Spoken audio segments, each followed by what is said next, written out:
Reseñas literarias de músicos para músicos. Somos la séptima Música en Contexto, el podcast. Hola a todos y todas, espero que estén muy bien.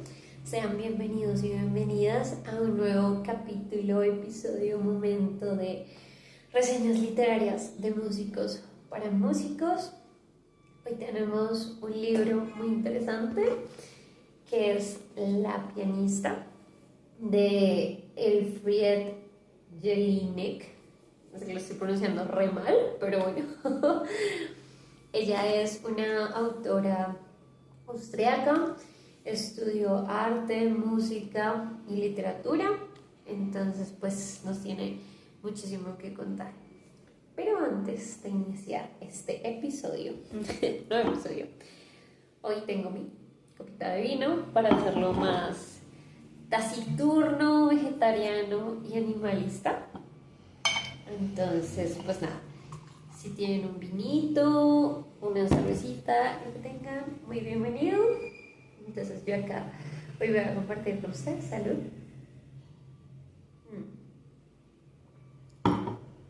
Yo odiaba el vino, pero pues bueno, mírenme ahora. Bueno, entonces tenemos este libro y me parece bien interesante. Yo este libro lo leí hace mucho tiempo. Creo que eso es algo muy recurrente aquí en las reseñas, como que les digo que me lo leí hace mucho tiempo, porque digamos que la recopilación que he venido haciendo de los libros de música, pues ya muchos los había indagado, los había investigado en los últimos años, pues no ha sido como tan recurrente, bueno, en los últimos años no, bueno, en los últimos 2 años no ha sido tan recurrente encontrar nuevos libros, ya sea por mi etapa de vida o porque de pronto no tanto nuevos libros, sino de estos temas en específico, porque pues ya las condiciones cambian un montón. Entonces tenemos este libro. Miren la portada, yo creo que es bastante diciente, ¿no? Como que este recuadrito sobre la cara y que no está conectado, entonces ya nos está diciendo bastantes cosas. Este libro está repartido en dos grandes partes. No tiene subtítulos como algunos otros que he reseñado, pero hoy voy a tratar como de comentarles un poquito de la estructura del libro. Yo no soy literata, no soy experta en libros, pero hay dos cosas que me gustan mucho en la vida: leer y analizar cosas. Entonces voy a usar esos gustos para intentar hacer algo interesante. Hay un libro que me inspiró a esto, que he querido hacer mucho este ejercicio, pero pues la verdad no es como una de mis pasiones. Yo me dedico más a la música, más a otras cosas. Y es La Orgía Perpetua, Gustav Flower y Madame Bovary, perdón, de Mario Vargas Llosa.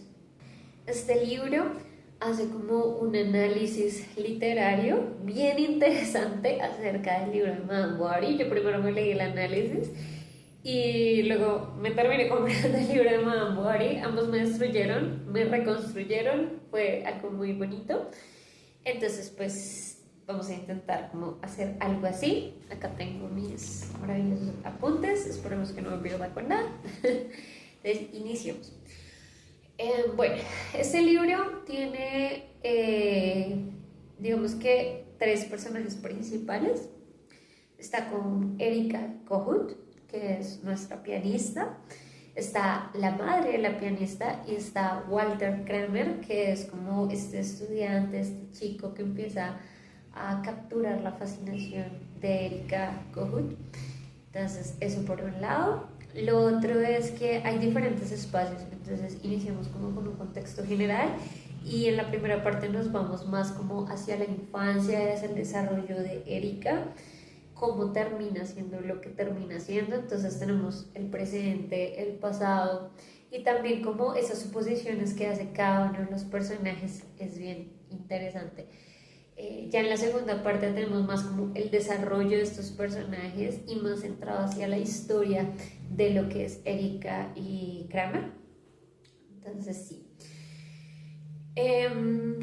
Como un aspecto también central de la historia es Erika. ¿no? Es Erika, ella cómo se siente a partir de cómo la ven, cómo la concibieron, cómo ella se está construyendo su contexto académico, personal, sexoafectivo, pero también como este proceso introspectivo. Entonces nos permite mucho conocer pues a Erika, de cierta manera, a las dos personas también, pero a Erika es bien profundo como este desarrollo.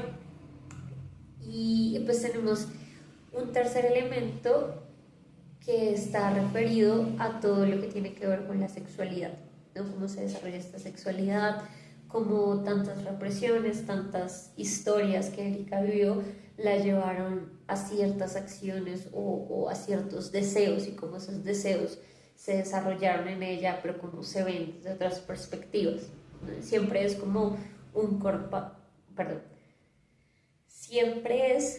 comparar diferentes aristas, como espejos que está el reflejo, ¿no? Está el espejo y pa, pa, pa, pa. Entonces, es como un poco así, todo sobre Erika y su historia, que siento que es una mujer que merece ser escuchada. Esto está planteado en un ámbito, pues ya veremos, como muy clase media, muy burgués. Erika no es una persona de grandes ingresos tampoco, pero pues está planteado, si bien no es a la clase que pertenece, es la clase a la que quiere pertenecer o a la clase que quiere representar, ¿no? Entonces es curioso como ese tema. Vamos a encontrar, por ejemplo, elementos como el su o el ella en mayúsculas para aclararnos que estamos hablando de ella, en específico de la pianista, ¿no? Y hay diferentes figuras, no sé cómo lo hacen, pero navega muy excelentemente. Está mal decir, pero lo hace muy bien. Uno como que está leyendo y no se da cuenta cuando se va Erika, cuando se va la mamá, cuando se va Kramer, cuando se va a la narradora hablando de Erika, cuando estamos confrontando a los personajes. Entonces hay como bastantes dualidades y bastantes aristas que de pronto nos puede confundir. La escritora tiene un estilo, sí, como muy descriptivo, muy introspectivo, pero a la vez como muy engomador, aunque si uno no está atento, también lo saca muy fácilmente, ¿sí? Yo, como hacía costumbre con los otros libros, varios libros, yo los he leído en diferentes momentos de mi vida, hace varios años, hoy, y pues claro, en ese momento era más el enganche con el libro, y en la actualidad pues uno se tiende a dispersar un poquito más,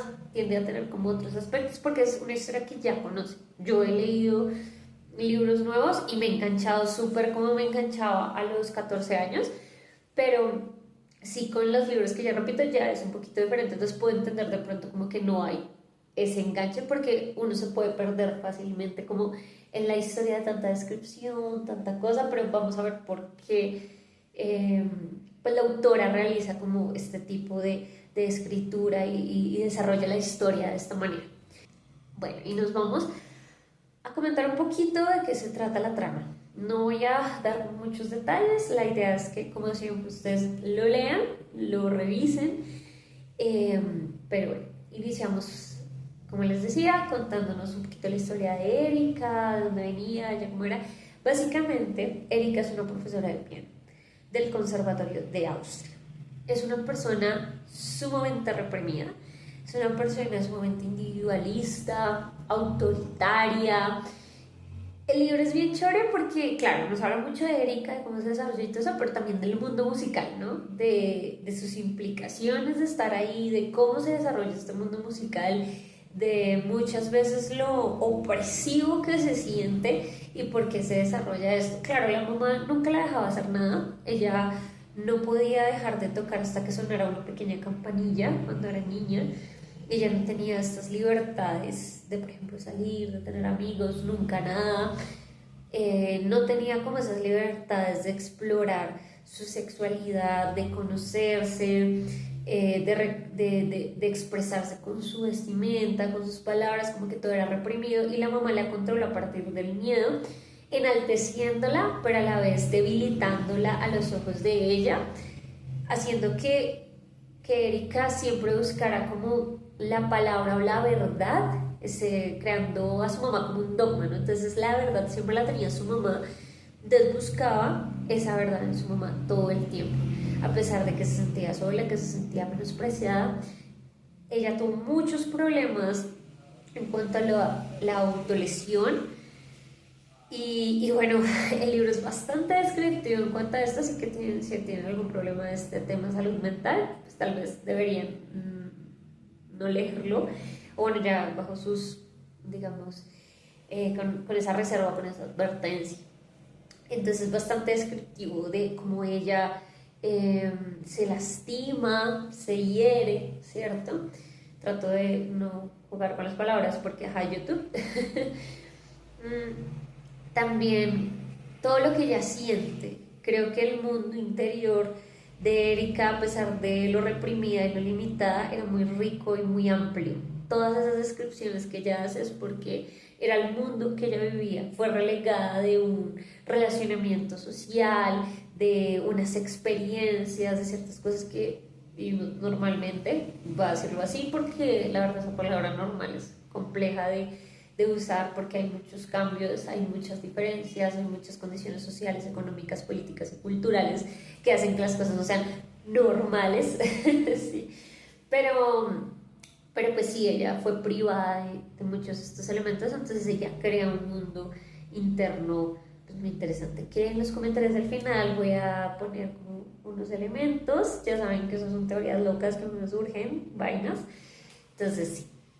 La mamá, pues nada, dominó al papá, la dominó a ella, no la dejaba hacer nada, le controlaba sus finanzas, su forma de vestir, su forma de hablar, sus manos, todo, hacía proyecciones de ella, o sea, de lo que ya hubiera querido ser en Erika, y a su vez Erika hace proyecciones sobre sus alumnos, que esto también dice mucho de cómo es la educación musical. Incluso hoy uno pensaría que eso ya no pasa, pero sí pasa de que hay como una represión, como una limitante de lo que se considera el arte, cómo se desarrolla, de ese proceso de enseñanza, aprendizaje con el instrumentista que no pasa años y años con su profesor y luego termina cuestionándose, pero ¿por qué me limitó así? ¿Pero por qué hizo esto? ¿Pero por qué yo no abrí los ojos? Entonces es como un control que eso le hacía a la mamá Erika, ¿no? Desde muy niña le controlaba y le metía ideas, pues si uno llega a los 15, 16, 17, 18 años a la universidad y le meten a uno ideas y le incrustan y se lo repite y se lo repiten cada semana durante 1 o 2 horas diarias, afortunados que tienen 2 horas diarias de instrumento, pues uno se lo va a terminar creyendo, porque así es como la música se populariza. Por ejemplo, Despacito, Despacito no se hizo popular porque fuera una obra maestra, sino porque tuvo el dinero para pagar la publicidad y se repetía, y se repetía, y se repetía, y se repetía, ¿no?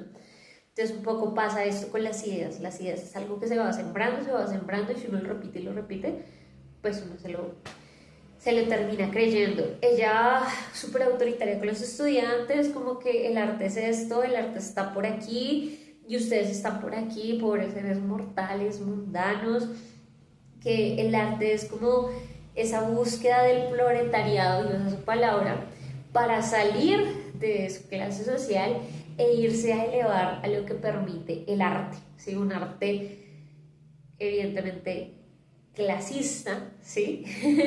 que segregaba muchas cosas. Aparte, como ellos son austríacos, pues una de las ciudades más importantes para que naciera la música académica como la conocemos, la música occidental.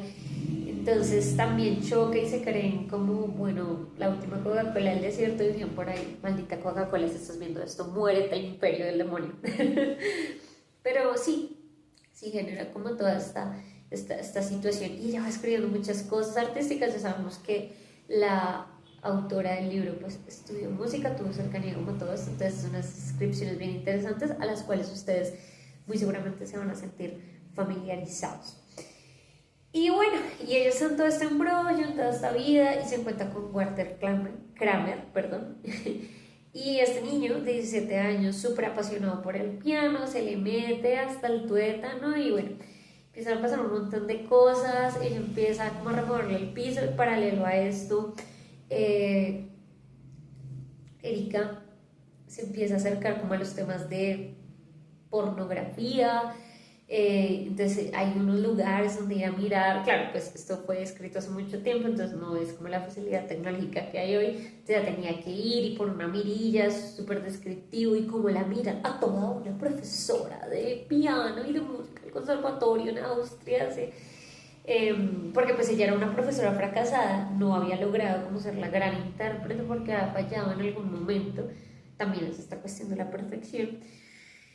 Y en medio de esta represión de la mamá, de esta búsqueda de la perfección como docente, de estas ideas arribistas, clasistas, pequeño burguesas y de este romance adolescente, y digo adolescente porque tenía 17 años, es ilegal y ella tenía como 35, 34, 35, pues se encuentra como en ese tema, esa discusión interna con su sexualidad, ¿no? Cómo se encuentra, incluso donde se lastimaba cuando niña tenía mucho que ver con eso, cómo veía a su primo chavalote, que lo cuenta en una parte del libro, cómo ella se ve a sí misma, por qué va a esos lugares, por qué va a donde proyectan estas películas porno, porque incluso se va a la zona deprimida de la ciudad a buscar personas que estén teniendo relaciones íntimas y ella lo esté viendo y lo esté describiendo con tanto fervor, pero ya llega un punto en el que ya dice esto no es suficiente y esto es muy soft, yo necesito dolor, ¿no? Dolor dentro de sus encuentros íntimos y ya es muchísimo más complicado. Yo creo que el psicólogo lo explicaría mejor, yo voy a decir cualquier pendejada, pero sí pienso que debido como a toda esta represión, a este mundo tan pequeño y a este aislamiento de solo enfocarse a esto, llevó a que Erika reprimiera muchas cosas y finalmente salieran por ese medio y salieran de esa manera. Con Walter tiene algo muy turbio, finalmente él la conquista. Desde una perspectiva muy patriarcal, porque él dice como no, pues yo la quiero convencer de que ella es joven y yo quiero tener el poder en la relación y tal, y luego la dejo para alguien más joven, ¿no? Y incluso eso le molesta mucho a Kramer, a Walter Kramer, como madre, ¿por qué no la puedo conquistar? ¿Por qué no puedo hacer esto? ¿Por qué no puedo hacer lo otro? Porque le digo en el ego, ¿sí? Yo creo que este libro, como todos, por eso decía lo de la orgía perpetua, del análisis, se pueden analizar desde muchas aristas. O sea, si lo vemos desde la perspectiva de género, claro, Erika tenía unas posiciones muy machistas, pero también decía, yo no pretendo estar con una pareja porque ya sé cómo es, ya he estado con un par, y es como que te buscan, te desean, lo logran, luego te olvidan, ya te dejan de llamar, ¿sí? Y hay un patrón en eso. Entonces también hay como un desarrollo de lo que significa o lo que implica el sistema patriarcal en las mujeres, si uno lo ve o lo lee, y también la posición de Kramer de que tiene 17 años y su profesora es lo más respetable en el piano, pero en las relaciones con mujeres lo puede dominar y le puede enseñar y va a ser su maestro y tal. Que pues bueno, es una visión profundamente patriarcal. Sorbito. Bueno, este hecho lleva a Erika a muchas acciones desesperadas, violentas, de lastimar a otros. Llega a confrontarse físicamente con su mamá y eso es todo un rollo. Su mamá tratando de castigarla, su mamá es terrible, o sea, yo conocí a mujeres así con sus hijas y eso es horrible. Cómo le corta los vestidos nuevos, cómo le vigila a la hora de llegada, cómo no permite que alguien le dé la mano porque entonces le va a dañar los tendones y ya no va a poder tocar y no va a ser la pianista perfecta y prodigio. Entonces es como creamos una imagen que creemos fuerte, pero la verdad a la hora, perdón, a la mera hora es algo muy frágil que se derrumba así en un abrir y cerrar de ojos. Y esto le llevaba a hacerse muchas cosas, a hacerle muchas cosas a Kramer. Y luego, después de pretender dominar a Kramer en ese ámbito íntimo, termina ella siendo servil y relegándose y buscándolo, y hoy diríamos como hostigándolo y acosándolo. Y bueno, eso no termina nada bien para ella porque vuelve como a este tema de la autolesión. Les voy a confesar algo, este libro yo me lo leí pero no tiene el final. Creo que fue porque lo compré en una feria pues, del centro acá en Bogotá y a veces los libros son muy buenos, no cuestionar esas ferias, pero otras veces salen en plan. Así que el final de este libro yo nunca lo conocí. Hay una película que está basada en este libro, igual se llama La pianista, y pues sí, al final Erika salía como caminando con su cara de loquita y aquí lastimada. Pero bueno, valdría la pena buscar el libro, creo que este es como el aliciente, o este es como el aliciente para buscar ese libro y cómo terminar esas dos últimas páginas. Igual no es muy difícil inferir cómo termina y lo voy a dejar ahí, abierto, para que pues ustedes busquen ese final, busquen ese análisis. Ay, ¿cómo decir esto? Pero vamos a los comentarios. Lo primero es que me siento profundamente identificada con Erika, no por todos sus, no sé, desmanes ahí turbios que tiene, porque la nena está súper loquita, pero sí como la soledad muchas veces nos hace crear mundos, ¿no? Y desarrollarlos y detallarlos. Somos personas que vemos cada detalle, cada cosa, a pesar de que somos invisibles y salimos corriendo.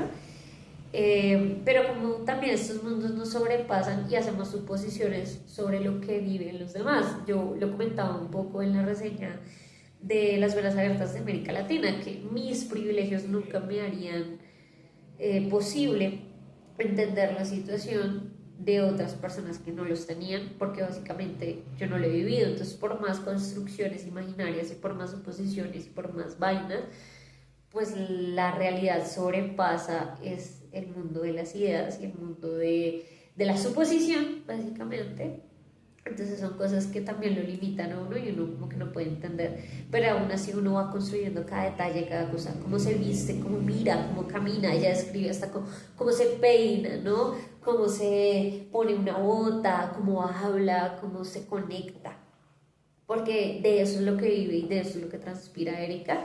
Y siento que pues en lo personal a muchas veces me pasa como ese mundo interno que uno construye para sostenerse y para como entender el mundo que lo rodea a uno, pasarlo, como traducirlo a su mente, ¿no? Porque pues uno todos estamos medio loquitos.